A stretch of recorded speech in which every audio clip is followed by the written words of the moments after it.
Oi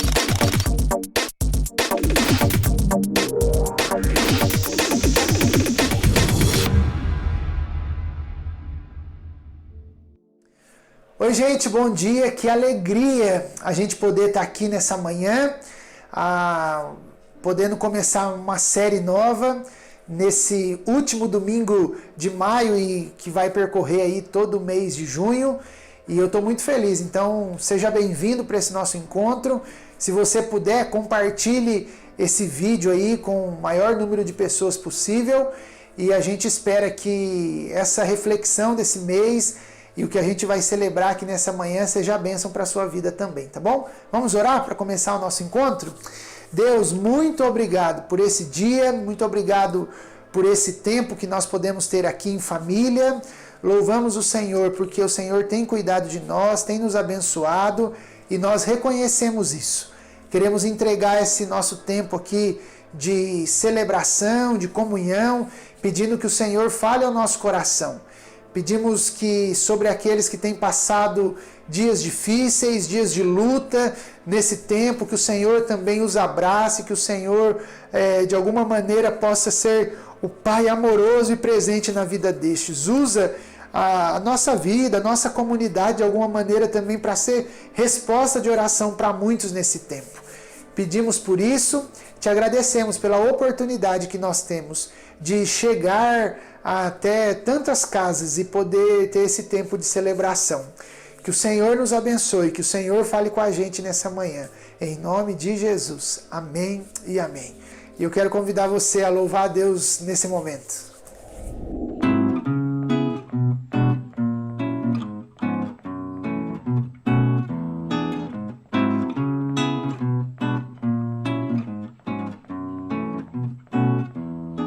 Nem só de pão viverá o homem, mas de toda a palavra que vem da boca de Deus. Nem só de pão viverá o homem, mas de toda a palavra que vem da boca de Deus. Nem só de pão viverá o homem, mas de toda a palavra que vem da boca de Deus. Nem só de pão viverá o homem, mas de toda a palavra que vem da boca de Deus. Do teu rio de água viva tenho sede, vou te buscar, bater, pedir até de ti me saciar. Eu sou teu filho e sei que não irás negar as bênçãos disponíveis em tuas mãos. Nem só de pão viverá o homem, mas de toda a palavra que vem da boca de Deus. Nem só de pão viverá o homem, mas de toda a palavra que vem da boca de Deus. Eu quero a bênção, a bênção de te conhecer melhor, a bênção de sorrir em qualquer situação, pois tua graça é suficiente, basta. Eu quero a bênção, a bênção de te conhecer melhor, a bênção de sorrir em qualquer situação, pois sua graça é suficiente, basta. Eu disse pra minha alma, deixa de ser besta, a graça de Deus é suficiente, basta. Disse pra minha alma, deixa de ser besta, a graça de Deus é suficiente, basta. Disse pra minha alma, deixa de ser besta, a graça de Deus é suficiente, basta. Disse pra minha alma, deixa de ser besta, a graça de Deus é suficiente, basta. Nem só de pão viverá o homem, mas de toda a palavra que vem da boca de Deus.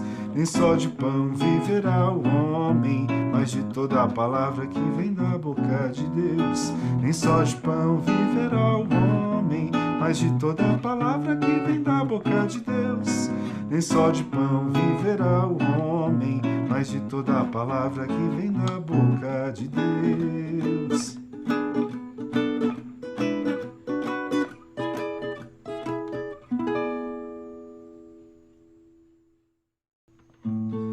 Viver com Deus nem sempre é fácil.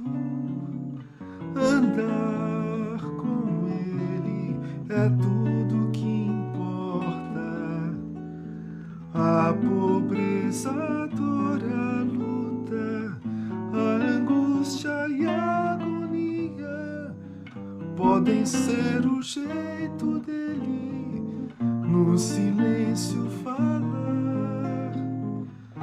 Viver com Deus é dizer não à vida ressentida, entediante, deprimente, solitária. E agora tudo o que nos acontece é parte da caminhada, uma casa do Pai. E agora tudo que nos acontece é parte da caminhada, uma casa do Pai. Liberdade é perder o medo de estar preso aos outros e se soltar de si mesmo. Liberdade é perder o medo de estar preso aos outros e se soltar de si mesmo. Amar é correr o risco e seguir à risca o ensino de Cristo. Viver é negar-se, cravar na cruz o ego. Ter fé é fazer-se cego, enxergar a Deus no escuro, sentir-se seguro. Ter fé é fazer-se cego, enxergar a Deus no escuro, sentir-se seguro. Viver com Deus nem sempre é fácil. Andar com Ele é tudo que importa.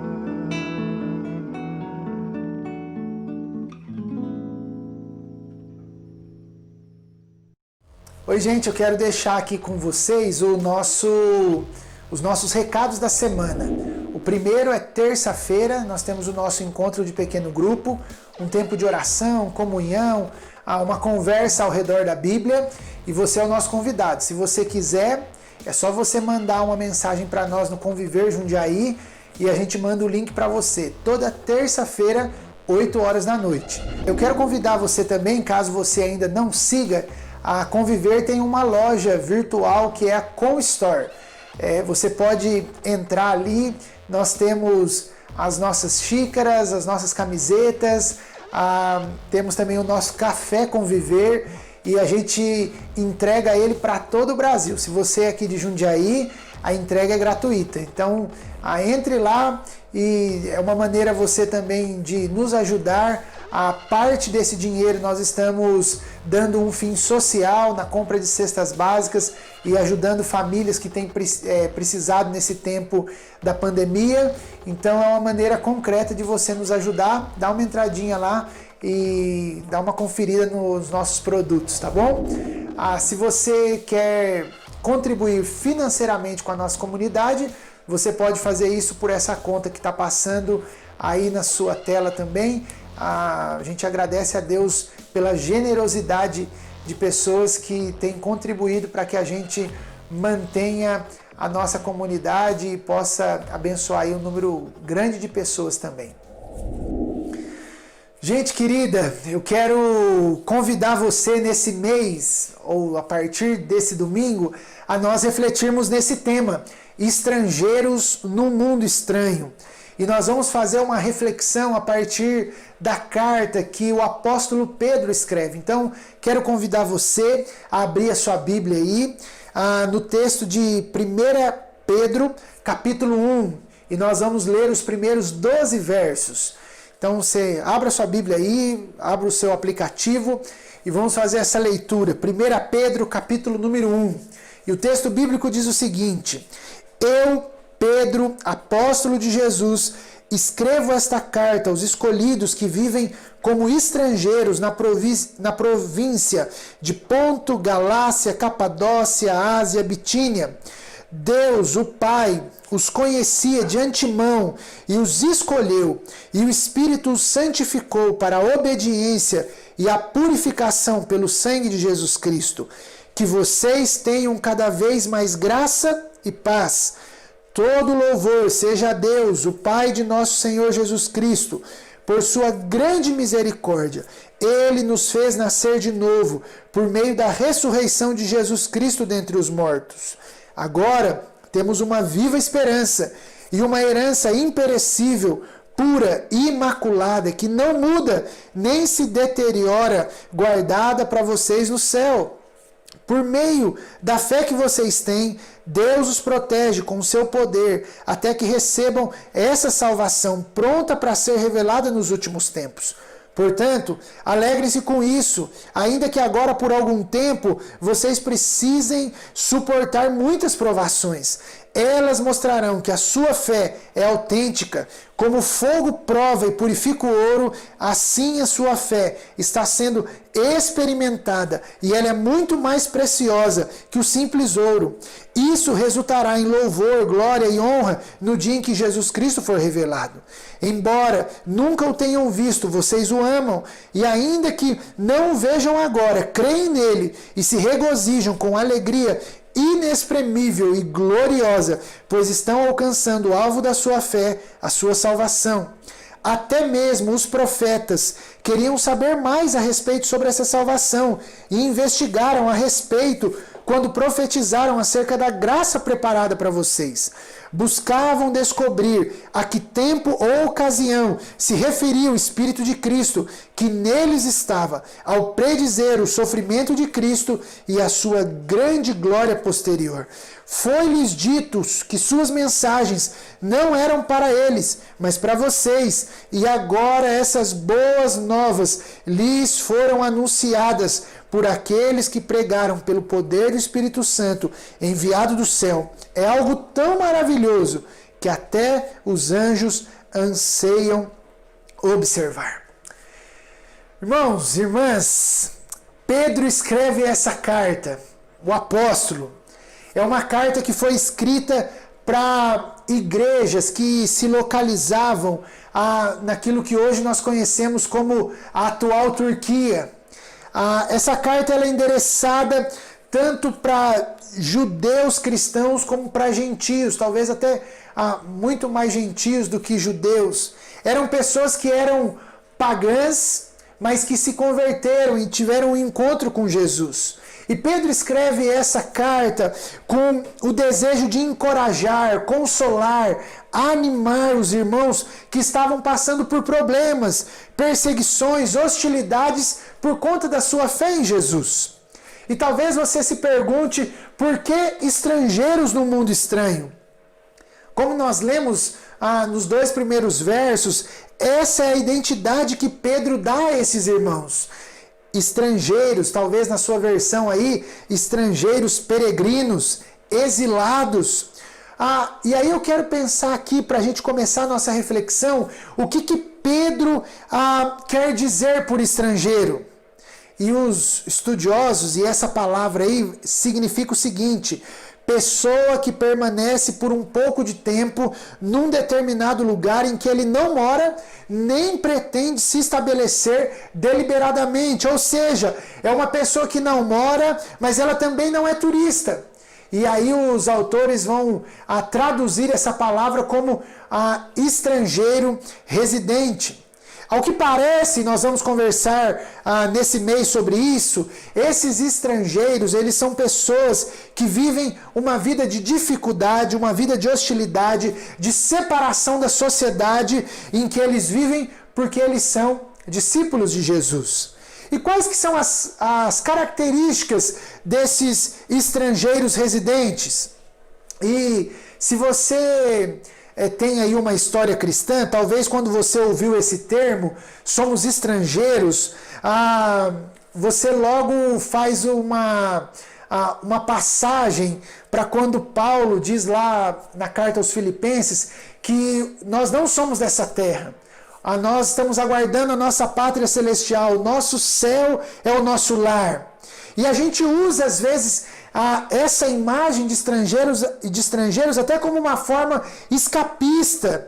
Quando a situação complica, quando as coisas ficam difíceis na terra, eu quero logo ir para o céu. Quase que uma ideia num sentido geográfico. Mas permita-me, nessa manhã, talvez ampliar um pouco a ideia e o conceito do que Pedro quer dizer sobre ser estrangeiro, que no meu ponto de vista é muito mais e é muito maior do que apenas ir para o céu. Primeiro, eu quero chamar sua atenção aqui talvez para o contexto histórico. Pedro, ele quer lembrar aqueles primeiros leitores a situação religiosa, semelhante ao do povo de Israel, quando o povo é exilado e disperso na Babilônia. Aquela terra não era a terra deles, eles estavam ali como estrangeiros residentes. E Pedro traz isso, ele traz isso no imaginário. Talvez um livro ou um texto bíblico para nós lermos junto com 1 Pedro, seja o livro de Êxodo, do profeta Isaías. Muito dessa linguagem do Êxodo e do profeta Isaías a gente vai encontrar no texto de 1 Pedro. Mas também há um contexto que eu vou denominar aqui de social e político. A gente precisa ter em mente que quem está governando é o Estado romano, e a quem Pedro escreve, essas pessoas, esses estrangeiros, eles não têm direito algum. Não têm direito à cidadania, não têm direito político, eles não podem votar, eles não podem ter casas, eles têm restrições em relação ao casamento, a receber heranças, eles têm uma obrigatoriedade no pagamento de impostos e de taxas, eles são forçados ao serviço militar, ou seja, eles são os trabalhadores, aqueles que de alguma maneira viviam à margem da sociedade, aqueles que faziam a economia girar através dos seus trabalhos, agricultura, comércio, os donos ou as donas de casa, os artesãos, gente que vive de alguma maneira à margem da sociedade. Mas olha que interessante, nos 2 primeiros versos que nós lemos, Pedro diz que eles são eleitos por Deus, eles são amados por Deus. E esses que são eleitos por Deus, eles são como um corpo estranho, se tornando assim estrangeiros nesse mundo estranho. A sociedade não abraçava e não recebia bem essas pessoas. Diante dessa situação, Pedro então escreve, não para que eles mudem para o céu, mas para que eles vivam de uma maneira a olhar para Jesus e ver o que Jesus passou. Eles tenham Jesus como exemplo, vivendo de forma fiel, sabendo quem eles são, a identidade dele como gente eleita por Deus, mas encontrando nas suas relações familiares, de trabalho, maneiras fiéis de representarem a Jesus. Eu penso que esse desafio permanece para nós. Então, hoje, ainda não vivemos tempos de perseguição no nosso país, mas ao que parece, talvez, no meu ponto de vista, fruto de uma cosmovisão aí pós-moderna, se a gente pode chamar assim, cada vez mais a sociedade se torna hostil à nossa fé. O mundo vai se tornando um mundo estranho. A fé começa a ser algo, parece que unicamente privado, coisa de fora o íntimo. O fato é que se nós queremos viver uma vida de fé, isso de alguma maneira vai causar tensão e pressão. E nesse mundo que nós vivemos, onde a mentalidade é uma mentalidade cada vez mais secularizada, em que quase tudo é relativizado, parece que nos é imposto uma agenda em que a fé cristã não tem nada a dizer sobre as esferas da vida. Mas Pedro e o texto de Pedro nos anima em um contexto hostil à fé cristã, que nós não podemos perder a esperança, nós não podemos perder a nossa fé, mas nós podemos aguentar firme os nossos sofrimentos, aguentar firme aquela indisposição contra nós. E essas verdades servem para nós hoje, nós que podemos ser chamados assim, esses atuais estrangeiros residentes. A questão então que se coloca para nós é como viveremos nesse mundo estranho? Aqui fazendo menção a um livro de Francis Schaeffer, Como Viveremos? E eu quero propor para você nessa manhã que o texto de Pedro nos convida a viver nesse mundo estranho com fé. Nós podemos viver como estrangeiros nesse mundo estranho com fé. Primeiro, uma fé que celebra a salvação, e nós vemos isso do versículo 3 até o versículo 5, quando Pedro começa o texto dizendo: todo o louvor seja a Deus, o Pai de nosso Jesus Cristo, que por sua grande misericórdia, Ele nos fez nascer de novo por meio da ressurreição de Jesus dentre os mortos. Ou seja, Pedro começa com um louvor, com um hino, um louvor a Deus que é Pai. Essa celebração se dá por conta da misericórdia de Deus.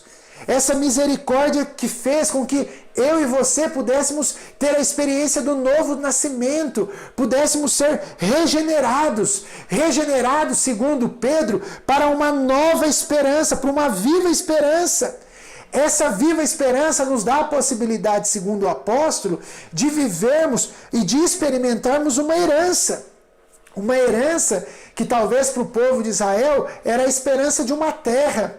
Mas a esperança que Pedro diz que nós temos agora, ela é imperecível, ela é pura e ela é imaculada. Celebramos também, segundo o apóstolo Pedro, a proteção que nós temos em Deus por depositarmos a nossa fé nele. O que Pedro quer indicar para nós aqui nesse texto é que Deus, ele é o grande protagonista dessa grande história. Porque tudo decorre, tudo nasce, tudo é fruto da misericórdia dele por nós.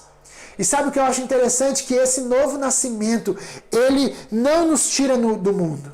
O fato de nós sermos regenerados, de termos uma viva esperança, isso não nos tira do mundo, mas eu acredito que na verdade ele nos joga para dentro dele. Porque agora eu e você podemos ter uma viva esperança. Essa esperança que começa a ser vivida no dia de hoje. Por isso nós celebramos a obra de Cristo. Por isso eu quero incentivar você a ser grato por essa obra de tão grande salvação. Nós deveríamos e pensamos e temos essa convicção que a ressurreição, esse evento que aconteceu no tempo e no espaço, mudou não somente a nossa história individualmente, mas ela mudou o mundo todo. A ressurreição de Cristo afeta toda a realidade humana e nós precisamos celebrar, ter uma fé que celebra esse evento, que celebra essa salvação do mundo. Mas em segundo lugar, se a gente pode colocar assim, essa fé que celebra a salvação é uma fé que é provada. Olha o versículo 6, o que Pedro diz: portanto, alegrem-se com isso, ou seja, alegrem-se com a salvação que vocês têm, ainda que por algum tempo vocês precisem suportar muitas provações. Ou seja, estrangeiros em um mundo estranho, eles não estão imunes às dificuldades e provações. Já diz um cantor que nós gostamos muito, o cantor poeta Marcos Almeida, que toda dor ela é por enquanto. E Pedro ele começa dizendo isso, que a nossa salvação é motivo de alegria. No entanto, não significa que nós não passaremos por provações, por lutas. Pedro, nesse texto aqui, ele não cita quais são as origens dessas provações, mas provavelmente essas provações, elas são decorrentes da nova vida que aqueles primeiros leitores viviam. Eles eram pagãos, pessoas que não acreditavam em Deus, e eles tiveram esse encontro com Deus. E quando eles começam a caminhar com Jesus, eles, como eu disse lá no começo, eles são jogados à margem. Eles são hostilizados, caluniados, difamados, intimidados. Eles vivem uma espécie de censura e de desconfiança por parte da sociedade. Mas o que Pedro está dizendo para nós é que é necessário suportar esse tempo difícil, é necessário suportar essa provação. Para quê? E o texto diz isso, Porque quando a fé é provada, nós temos uma fé que se mostra autêntica, uma fé verdadeira, uma fé madura. Eu me lembro aqui do texto de Tiago, capítulo 1, versículo 2 e 4, quando ele diz: meus irmãos, considerem motivo de grande alegria sempre que passarem por qualquer tipo de provação, pois sabem que quando a sua fé é provada, a perseverança tem oportunidade de crescer, e é necessário que ela cresça, pois quando estiver plenamente desenvolvida, vocês serão maduros e completos, sem que nada lhes falte. Ou seja, uma fé autêntica é uma fé que foi provada. Quando essa fé é provada, segundo Tiago, nós podemos perseverar, podemos crescer e podemos alcançar o objetivo da nossa fé e da nossa vida, que é sermos gente madura, gente completa. E Pedro, ele usa um exemplo, que é o exemplo do ouro. Assim como o ouro tem que passar pelo fogo para ser purificado, e o ouro é algo muito valioso, ele diz que a nossa fé, quando ela é provada, ela tem muito mais valor do que o ouro. E sabe qual que é o resultado disso? Pedro nos aponta que o resultado da nossa fé provada é louvor, honra e glória a Jesus. Mas quando Cristo for revelado, e talvez você me pergunte: Davi, mas enquanto Jesus não é revelado? Porque a menção que Pedro está dizendo aqui é quando Cristo for revelado no final dos tempos. Pedro diz para nós, e ele continua dizendo no versículo 8: embora nunca tenham visto, vocês o amam, e ainda que não o vejam agora, creem nele, se regozijam com alegria inexprimível e gloriosa, porque estão alcançando o alvo da sua fé, a salvação. Sabe o que Pedro está mostrando para nós aqui, gente? Que enquanto esse dia não vem, mas enquanto nós passamos por provação, a gente cultiva uma vida de amor e de fé, se alegrando de forma gloriosa e inexprimível. Essa palavra que é a única vez que aparece na Bíblia é uma alegria que nós não temos nem como explicar. Nós vivemos o presente experimentando os benefícios da nossa salvação.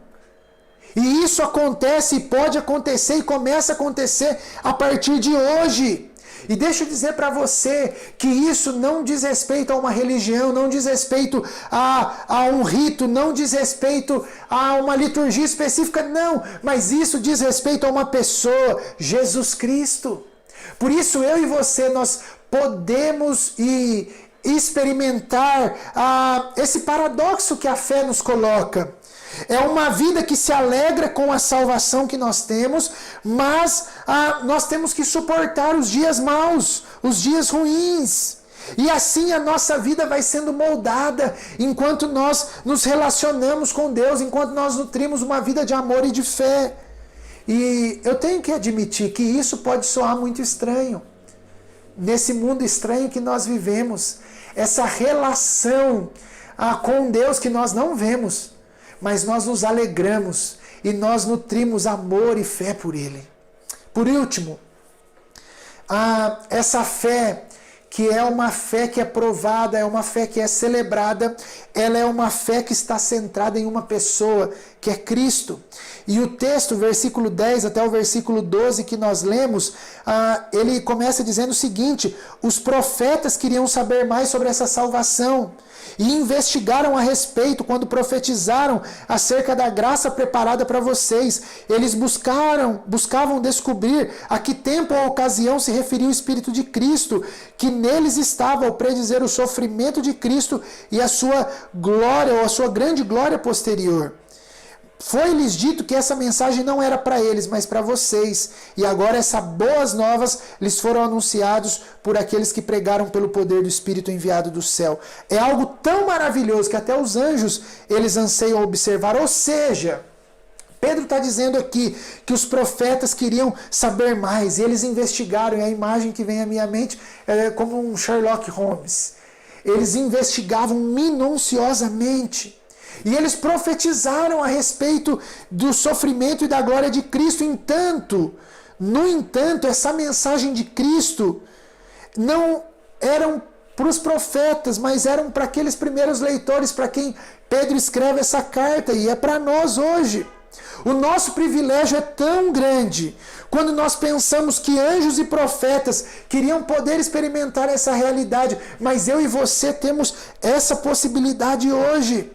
Eu penso que esse trecho pode nos falar muito a respeito dessa nossa fé, que é uma fé centrada em Cristo.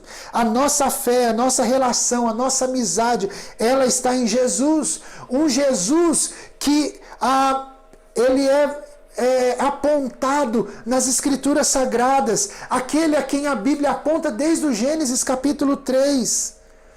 Então há essa necessidade de nós olharmos para essa grande história e olharmos para essa grande história que ela aponta para Cristo, ela aponta para Jesus, ou seja, a nossa fé é uma fé histórica que aponta para Jesus Cristo. E isso faz toda a diferença. A nossa fé está numa pessoa, que é Cristo Jesus. Estrangeiros no mundo estranho, eles vivem uma vida de fé. Uma vida de fé que celebra a salvação, uma fé que é provada, uma fé que está centrada na pessoa de Jesus. Eu quero terminar aplicando isso para mim e para a sua vida, essas realidades, para a gente refletir, orar e praticar. E a primeira aplicação e o primeiro desafio que eu coloco para você é: viva como alguém que é salvo. E a pergunta que eu faço, que é a pergunta que Pedro teve que responder nesse contexto, é: você tem certeza da sua salvação? Porque só sabe o que é, ou só pode celebrar quem tem certeza que é. Alguém que é salvo entendeu que muito mais do que ir para o céu, ser salvo é ser ressuscitado para uma vida no novo céu e na nova terra.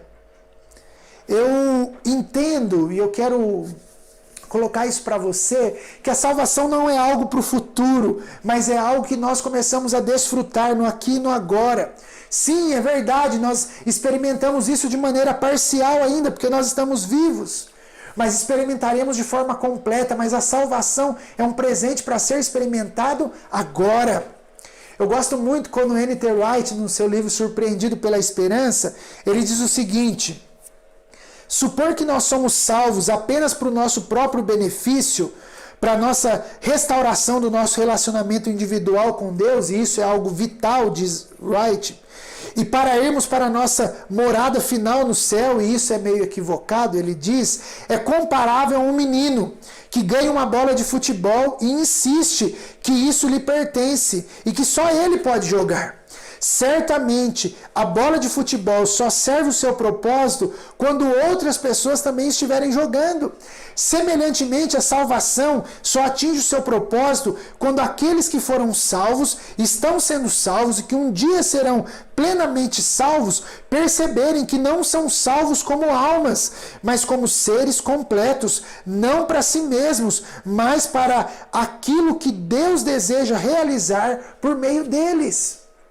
É uma comparação muito interessante. E eu me lembrei do texto do apóstolo Paulo aos Coríntios, no capítulo 5, na sua segunda carta, quando ele diz o seguinte: Cristo morreu e ressuscitou para aqueles que vivem, não vivam mais para si mesmos, mas para aquele que morreu e ressuscitou. Ou seja, nós precisamos lembrar que a nossa salvação, ela nos chama a não sermos um grupo preocupado só com a gente mesmo. Mas a salvação não é sobre aquilo que Deus fez unicamente em nós e por nós, mas é nos atentarmos ao que Ele quer fazer por meio de nós, para o bem do mundo. Essa é a nossa identidade como estrangeiros e forasteiros, um povo que é salvo e que vive a sua salvação para o bem da humanidade. Por isso eu pergunto para você, você tem certeza da sua salvação? Segundo, lembre que as provações elas são pedagógicas. Nós sempre aprendemos algo com as provações. Toda dificuldade, toda provação tem um caráter pedagógico. Ninguém gosta de sofrer, esse é um fato da existência. Mas o sofrimento faz parte da nossa jornada. Então, quando o sofrimento estiver batendo aí na sua porta, persevere. cresça, amadureça, se desenvolva, como nós lemos lá em Tiago capítulo 1. Tem coisas que acontecem na nossa vida que é somente fruto de provação. É somente a provação que nos possibilita isso.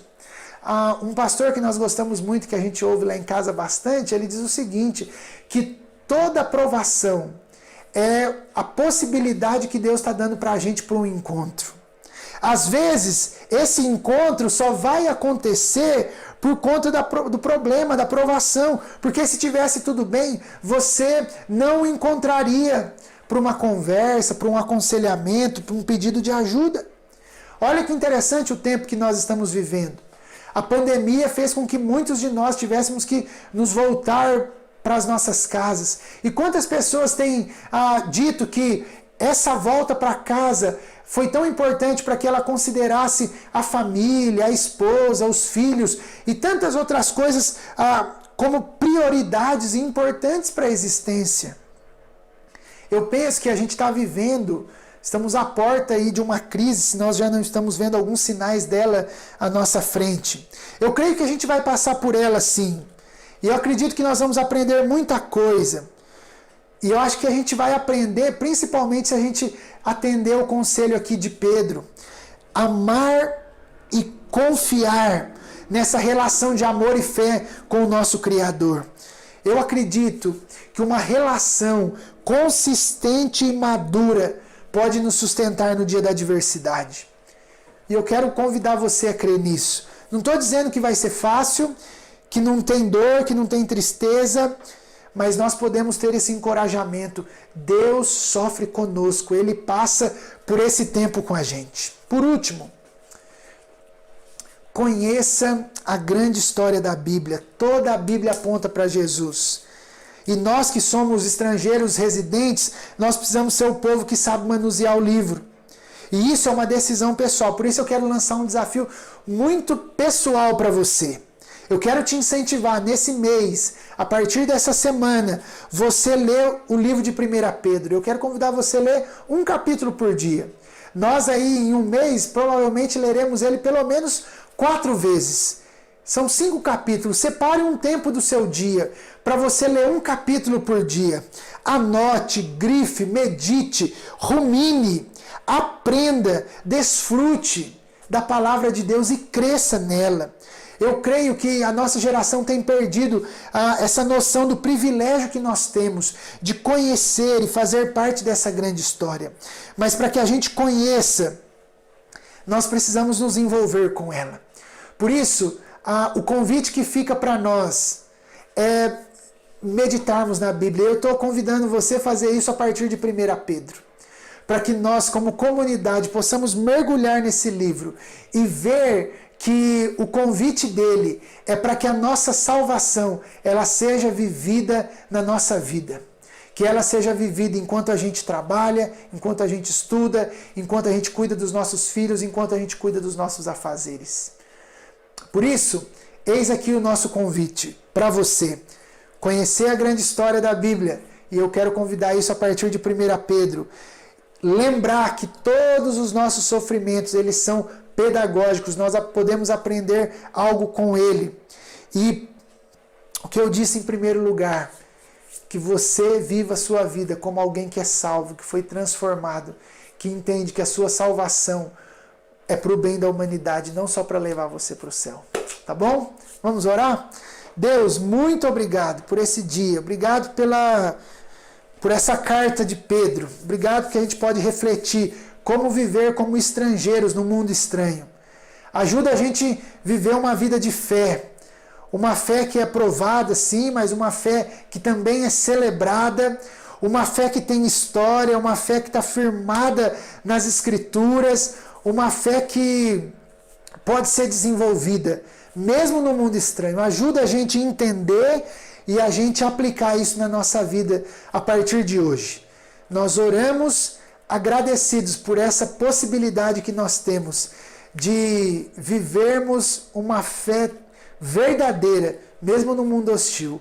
Nos ajude, prepara o nosso coração, anima a gente para desenvolvê-la nos nossos dias, a partir de onde a gente está, Deus. Em nome de Jesus, nós oramos e agradecemos. Amém e amém. Gente, Deus abençoe sua semana, Deus abençoe os seus afazeres, que Deus cuide de você, cuide da sua família. Conte com as nossas orações, estamos à disposição para servir. Espero poder encontrar você aí nos nossos encontros virtuais e que Deus cuide de você e da sua família. Um beijo com saudade, um abraço.